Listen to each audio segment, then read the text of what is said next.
नमस्कार, मैं रचना शर्मा चढ़ती कला टाइम टीवी देख रहे सभी दर्शकों का स्वागत करती हूं। आप देख रहे हैं हरियाणा न्यूज। समाचारों की शुरुआत से पहले एक नजर आज की मुख्य सुर्खियों पर।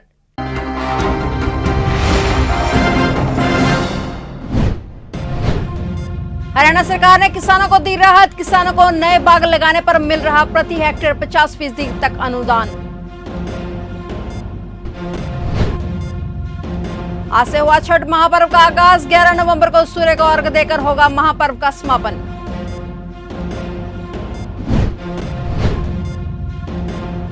चौरानवे साल के हुए बीजेपी नेता लाल कृष्ण आडवाणी, मुख्यमंत्री मनोहर लाल समेत कई नेताओं ने दी बधाई।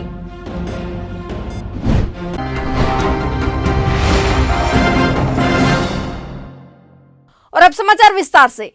हरियाणा सरकार किसानों के लिए खुशखबरी लेकर आई है। हरियाणा सरकार द्वारा परंपरागत खेती में बढ़े हुए जोखिम और लागत को देखते हुए अब नए बाग लगाने पर किसानों को प्रति हेक्टेयर 50% तक अनुदान दिया जा रहा है, ताकि किसान बागवानी को अपनाकर अधिक मुनाफा कमा सकें। किसानों को अमरूद के बाग लगाने पर 11,500 रुपए, नींबू के बाग लगाने पर 12,000 रुपए और आंवला के बाग पर 15,000 रुपए की राशि सरकार द्वारा अनुदान के रूप में दी जाती है। इस अनुदान योजना के तहत एक किसान 10 एकड़ तक बाग लगा सकता है। किसानों की आय को दोगुना करने और उन्हें बागवानी के प्रति प्रोत्साहित करने के लिए बागवानी विभाग के माध्यम से अनेक योजनाएं क्रियान्वित की जा रही हैं। बागवानी फसलों में होने वाले नुकसान की भरपाई के लिए सरकार द्वारा बागवानी बीमा योजना चलाई जा रही है। ये योजना किसानों को सब्जियों, फलों व मसालों को प्राकृतिक आपदाओं से होने वाले जोखिम से मुक्त कर फसल लागत की भरपाई करने में कारगर साबित होगी। योजना का लाभ लेने के इच्छुक किसान जमीन के कागजात, बैंक कॉपी व आधार कार्ड के साथ जिला बागवानी कार्यालय में संपर्क कर सकते हैं। जिन किसानों ने एकीकृत बागवानी विकास मिशन के नियमों के अनुसार वित्त वर्ष 2021 में अमरूद, आंवला व नींबू के बाग लगाए हैं, वे भी अनुदान राशि के लिए अपना आवेदन कर सकते हैं।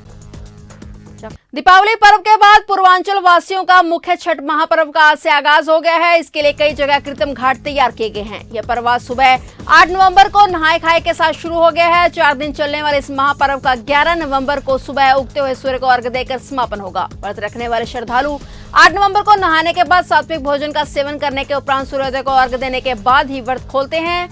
जगह जगह कृत्रिम घाटों पर श्रद्धालुओं का जमावड़ा लगा हुआ है। पानी में खड़े होकर व्रत करने वाले श्रद्धालु छठ मैया को नमन करते हुए अर्घ्य देंगे। मान्यता है कि छठ मैया से सच्चे मन से मांगी हुई हर मनोकामना पूरी होती है। आज 8 नवंबर को नहाय खाए के साथ पर्व की शुरुआत हो गई। अगले दिन 9 नवंबर को खरना, 10 नवंबर को शाम 4 बजे से अस्त होते सूर्य को अर्घ्य दिया जाएगा। अगले दिन सुबह उगते सूर्य को अर्घ्य देकर इस महापर्व का समापन होगा। देश के पूर्व उप प्रधानमंत्री और बीजेपी के वरिष्ठ नेता लाल कृष्ण आडवाणी 94 साल के हो गए हैं। 8 नवंबर को उनके जन्मदिन के मौके पर बीजेपी के वरिष्ठ नेताओं ने उन्हें शुभकामनाएं दी हैं और उनकी लंबी उम्र की कामना की है।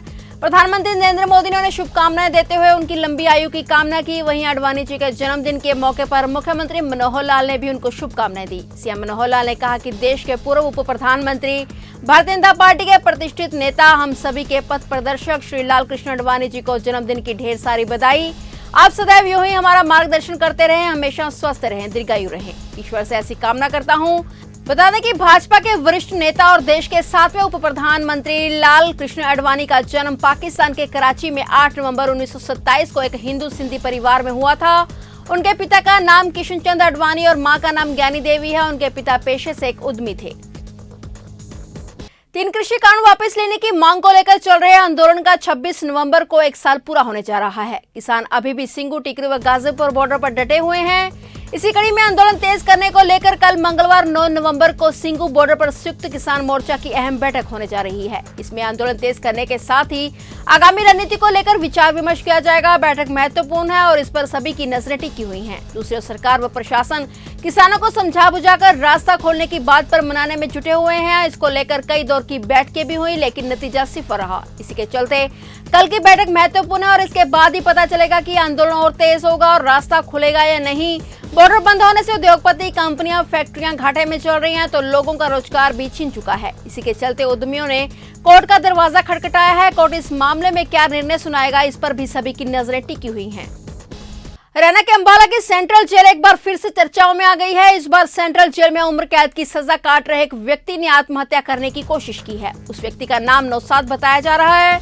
बता दें कि मर्डर के केस में आरोपी अंबाला की जेल में था, जिसके बाद उसने जेल में ही आत्महत्या करने की कोशिश की। इस पूरे मामले की जानकारी देते हुए बलदेव नगर थाना इंचार्ज ने बताया कि एसएचओ बलदेव नगर के पास जेल सुप्रीडेंट की ओर से एक पत्र प्राप्त हुआ है, जिसमें लिखा था कि एक व्यक्ति जो कि मर्डर केस में अंबाला जेल में सजा काट रहा है, उसने सुसाइड करने की कोशिश की है। इसके बाद उसके ऊपर धारा 309 के तहत थाना बलदेव नगर में मुकदमा दर्ज कर दिया गया है और पुलिस जांच में जुट चुकी है। एसएचओ बलदेव नगर के पास जेल सुप्रीडेंट की तरफ से एक पत्र प्राप्त हुआ था कि एक मतलब कि अपना सजायाफ्ता कैदी अपना नौशाद मर्डर केस में सेंट्रल जेल अम्बाला में बंद था, जिसने अपना सुसाइड करने की कोशिश की थी। और उस पत्र के अनुसार थाना बलदेव नगर में मुकदमा जुर्म जेर धारा 309 IPC दर्ज कर उसकी तफ्तीश की जा रही है ताकि सच्चाई सामने आ सके। ऐसे पहले 309 में ना अभी वो सुसाइड नहीं कर सका, अधूरा रहा। नेशनल हाईवे अमृतसर दिल्ली अंबाला शहर मंजी साहिब गुरुद्वारा के पास ट्रैफिक पुलिस द्वारा ओवर स्पीड के चालान किए गए। इसमें पुलिस इंस्पेक्टर ने बताया कि जो गाड़ी 105 की स्पीड के ऊपर होती है उसका चालान किया जाता है और जो गाड़ी 110 की स्पीड पर आ रही है उस ड्राइवर का लाइसेंस 2 महीने के लिए जब्त किया जाता है और 2000 रुपए फाइन भी होता है।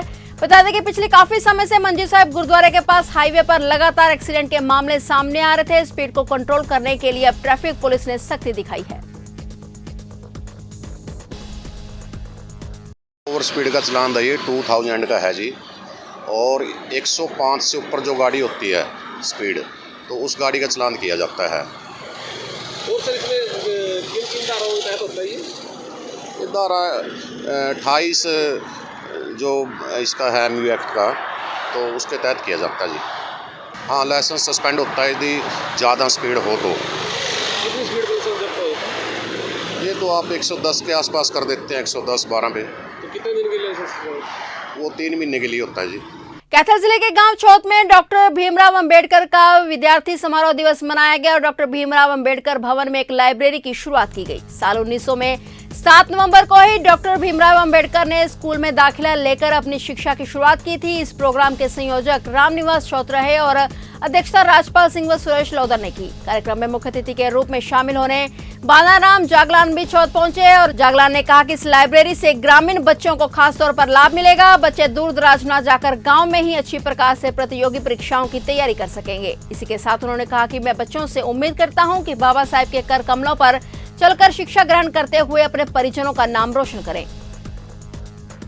चौथ है, मैं खंड कैथल का प्रधान चमार महासभा आपकी चढ़ती कला के माध्यम से हमारी जनता को ये संदेश देना चाहता हूँ कि आज के दिन हमारे माननीय डॉक्टर BR अम्बेडकर जी ने पहली बार स्कूल में प्रवेश किया था और उनके उपलक्ष्य में आज गांव चौथ में एक लाइब्रेरी का उद्घाटन किया गया है और उसके हम आज विद्यार्थी दिवस के रूप में मना रहे हैं। आज हमने सारा विश्व बाबा साहब को, कोई कहते हैं बाबा साहब सूर्य है, कुछ कहते हैं बाबा साहब हमारे लिए आदरणीय है, और अभी UN ने 14 अप्रैल को विद्यार्थी दिवस घोषित किया है। इसमें हमारे लिए मान्यवर डॉक्टर BR अम्बेडकर जी एक ऐसी प्रतिभा के धनी थे कि उन्होंने हमारे देश के लिए सब कुछ दिया। हमारे देश के जितने भी खनिज पदार्थ है, साधन संपत्ति है, वनस्पति है, चाहे पशु पक्षी है, प्रत्येक चीज़ को एक दायरे में लाया और हमारी नारी शक्ति हो, चाहे किसी गरीब समाज से संबंधित हो, चाहे कुछ भी हो, देश के लिए एक सर्वव्यापी एक संविधान दिया। आज डॉक्टर साहब को सारा विश्व एक विश्व रत्न की संज्ञा देते हैं। हम धन्यवाद करते हैं हमारे ऐसे मसीहा, गरीबों के मसीहा डॉक्टर BR अम्बेडकर जी को, symbol of knowledge doctor BR Ambedkar ji को धन्यवाद। सर, आपने मैं बोलने का मौका दिया और मैं गाँव चौथ की तरफ से भी आप सभी का यहाँ पहुँचने पर धन्यवाद करता हूँ। जय हिंद, जय भीम, जय भारत। हरियाणा के हांसी में संयुक्त किसान मोर्चा के आह्वान के बाद किसान SP कार्यालय का घेराव करने पहुंच गए। सभी किसान SP कार्यालय के बाहर इकट्ठा हुए। इस घेराव में किसान नेता राकेश टिकैत भी पहुंच गए हैं। स्थिति को देखते हुए प्रशासन द्वारा भारी पुलिस बल तैनात किया गया है। बता दें कि नारनौद में सांसद रामचंद्र झांगड़ा की गाड़ी पर हमला करने के मामले में दर्ज मुकदमे खारिज करवाने और किसान कुलदीप राणा पर हमला करने के मामले में राज्यसभा सांसद रामचंद्र एवं उनके सहयोगियों के खिलाफ मुकदमा दर्ज करवाने की मांग को लेकर SP कार्यालय का घेराव कर रहे हैं। इनेलो नेता अभय चौटाला के एलनाबाद सीट के उपचुनाव में जीत के साथ ही उनके फिर विधानसभा की सदस्यता से इस्तीफा देने की चर्चाएं शुरू हो गई हैं। पहले खुद अभय और इसके बाद उनके पिता व पूर्व सीएम ओम प्रकाश चौटाला द्वारा इस संबंध में बयान देने के बाद हरियाणा की सियासत गर्मा गई है। इसके बाद भारतीय जनता पार्टी और जननायक जनता पार्टी ने पिता पुत्र पर हमला किया है। बता दें कि एलनाबाद में उपचुनाव पहले अभय चौटाला के इस्तीफा देने के कारण ही हुआ था और ऐसे में यदि वह फिर विधानसभा की सदस्यता से इस्तीफा देते हैं तो दोबारा उपचुनाव कराना पड़ेगा। इलाहाबाद उपचुनाव में करीब 7,500 मतों से जीते अभय सिंह चौटाला ने आज विधानसभा में शपथ ग्रहण की। शपथ लेने के बाद अब अभय सिंह चौटाला का अगला कदम क्या होगा, इस पर राजनेताओं की निगाहें टिकी हुई हैं। अभय सिंह 5वीं बार विधायक बने हैं। इनेलो महासचिव अभय सिंह चौटाला ने 3 कृषि कानूनों के विरोध में विधानसभा की सदस्यता से इस्तीफा दिया था। उपचुनाव में जीत हासिल करने के तुरंत बाद अभय सिंह चौटाला ने बयान दिया था कि यदि किसान कहेंगे तो वह दोबारा फिर विधानसभा की सदस्यता से इस्तीफा देने को तैयार हैं। यही बात इनेलो सुप्रीमो ओम प्रकाश चौटाला ने भी कही है। कैथल व यमुनानगर पहुंचे चौटाला ने कहा है कि किसानों के हक में अभय सिंह हर तरह की कुर्बानी देने को तैयार हैं। फिलहाल हरियाणा न्यूज में इतना ही। तब तक के लिए देखते रहिए चढ़ती कला टाइम टीवी और मुझे दीजिए इजाजत। धन्यवाद।